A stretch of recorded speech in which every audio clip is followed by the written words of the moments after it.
आज हम आपको एक ऐसी अद्भुत ज्ञान से भरी कहानी बताने जा रहे हैं जो जीवन में बहुत काम आएगी। ये कहानी है 3 बौद्ध भिक्षुओं की, जिन्हें आज दुनिया द 3 लाफिंग मॉन्क्स के नाम से भी जानती है, क्योंकि ये तीनों भिक्षुक मुंह से कभी एक शब्द नहीं निकालते, ना कोई शिक्षा देते, ना कोई उपदेश, बस सिर्फ हंसते ही रहते। इस तरह हंसते कि मानो हंसना ही इनकी जिंदगी का उद्देश्य हो। इनकी हंसी में ही इतनी शक्ति थी कि हर कोई इनकी हंसी की तरफ आकर्षित होकर स्वयं भी हंसने लग जाता। वो बौद्ध भिक्षु जब हंसना शुरू करते तो ऐसे हंसते कि मानो वो उनके जीवन की आखिरी हंसी हो। इतनी चमत्कारी हंसी की वजह से आसपास के माहौल में इतनी जबरदस्त सकारात्मक ऊर्जा का संचार होता था कि जो भी इस ऊर्जा के संपर्क में आता था तो वह भी अपनी हंसी रोक नहीं पाता था, जिसके साथ वहाँ मौजूद हर कोई कुछ समय के लिए मानो अपने हर दुख तथा कष्टों को भूल गया हो। इन 3 महाभिक्षुओं के लिए इनकी हंसी ही इनका तय और साधन थी। एक दिन ये 3 भिक्षु भ्रमण करते हुए एक गांव के बीचों बीच पहुंचे और वहां खड़े होकर जोर जोर से हंसने लगे। वहां के लोग शुरू में उन्हें हंसता देखकर उन्हें हैरानी भरे भाव से देखने लगे, लेकिन जब वो रोज उन्हें जोर जोर से हंसते हुए देखते तो वो खुद भी हंसी रोक नहीं पाते थे और वह भी उन बौद्ध भिक्षुओं के संग हंसने लगते थे, क्योंकि वो बौद्ध भिक्षु दिल खोल कर हंसते थे। उनके हंसने का अंदाज ही ऐसा होता था कि हर कोई उस वक्त अपने तमाम दुख व परेशानी को भूलकर हंसने पर मजबूर हो जाता था, बस उन्हें देखता ही रह जाता था। देखते ही देखते कुछ दिनों में भिक्षुओं के साथ हंसने वालों की भीड़ बढ़ने लगी। एक दिन ये हंसी गांव के लगभग हर इंसान के चेहरे पर खिलने लगी। ये वो पल था जब 3 भिक्षु बहुत दिन बाद किसी गांव में आए थे।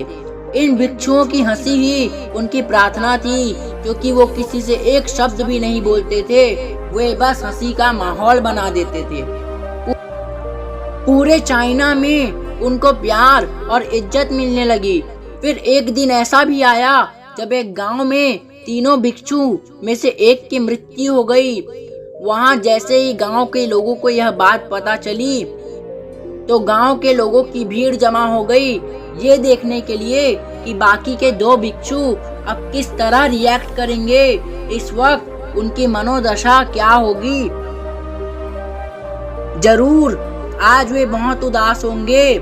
आज हम जिंदगी में पहली बार वे बाकी दोनों भिक्षुओं को रोता हुआ देखेंगे।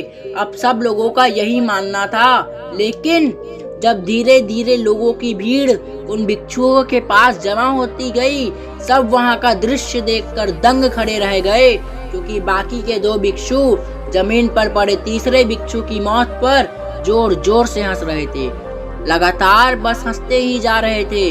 भीड़ में खड़े एक व्यक्ति ने जिज्ञासा से पूछा कि ऐसे समय में आप उदास होने की बजाय हंस क्यों रहे हैं। हालांकि वहां खड़ा हर व्यक्ति भी यही जानना चाहता था कि वे हंस क्यों रहे हैं। और अब यह पहला समय था जब उन हंसने वाले भिक्षुओं में से एक ने चुप्पी तोड़ी और शब्दों से जवाब दिया कि हम इसलिए हंस रहे हैं क्योंकि जब हम इस गांव में आ रहे थे तब इस भिक्षु मित्र से हमने शर्त लगाई थी कि हम तीनों में से बाकी 2 को हराकर हंसते हंसते पहले कौन मरेगा। ये भिक्षु जीत गया। भिक्षु की यह बात सुन वहाँ मौजूद सभी लोग भावुक हो गए। इसके बाद रीति रिवाजों अनुसार जैसे क्रिया कर्म किया जाता है उसी तरह किया गया, जैसे मृत शरीर को धोना, उसके कपड़े बदलना, उनको जलाना आदि। लेकिन जैसे ही कपड़े बदलने की बारी आई तो दोनों भिक्षु में से एक भिक्षु ने कहा कि उनके कपड़े मत बदलो, क्योंकि मरने से पहले इस भिक्षु ने कहा था कि मैंने कभी किसी गंदगी को अपनी हंसी की मदद से अपने अंदर नहीं आने दिया, इसलिए मरने के बाद मेरे कपड़ों को भी मत बदलना। इस तरह भिक्षु के शरीर को बिना कपड़ा बदले जला दिया गया। जब उसकी चिता जलाई गई तब कुछ अजीब हुआ। चिंता से कुछ पटाखे फूटने की आवाज आई और देखते ही देखते चारों तरफ चिता से निकलकर खूबसूरत रंग बिरंगी रोशनी सी हुई। वो दृश्य इतना चमत्कारी था कि जिसे देख वहां मौजूद कोई भी व्यक्ति अपनी हंसी को नहीं रोक पाया। इस तरह वो भिक्षु मरने के बाद भी लोगों को हंसा गया। बाद में पता चला कि मरने वाले भिक्षु ने अपने कपड़ों में कुछ पटाखे छुपा रखे थे। जब वो पटाखे अग्नि के संपर्क में आए तो वहीं पर फटकर रंग बिरंगे रंगों में चारों ओर फैल गए। यह देखकर दोनों भिक्षुओं ने कहा, मित्र तुम तो बहुत चालाक और महान निकले। एक बार फिर से तुमने हमें हरा दिया। तुम्हारी द्वारा दी गई ये हंसी दुनिया में सबसे खूबसूरत आखिरी हंसी के नाम से जानी जाएगी। दोस्तों, इन 3 भिक्षुओं के जीवन की इस घटना से हमें ये सीख मिलती है कि जीवन ईश्वर द्वारा दिया गया एक खूबसूरत वरदान है। इसे खुलकर जी लो। जिंदगी का कोई भरोसा नहीं। जीवन को किसी भी तरह के दुख, तनाव और बेवजह के अनैतिक अधार्मिक कार्यों एवं क्रियाओं में व्यर्थ ना करो। जो भी काम करो उसे इतनी शिद्दत के साथ करो कि हर कोई तुमसे प्रेरित होकर अपना जीवन को बदल सके। जीवन में किसी भी तरह के तनाव से मुक्त होने का ये सबसे उत्तम तरीका है, क्योंकि दिल से निकली हंसी मन को सकारात्मक ऊर्जा से भर देती है। जीवन में हमेशा अच्छे और सद कदम करते रहो, क्योंकि इन सब का जीवन पर बहुत से चमत्कारिक प्रभाव पड़ते हैं।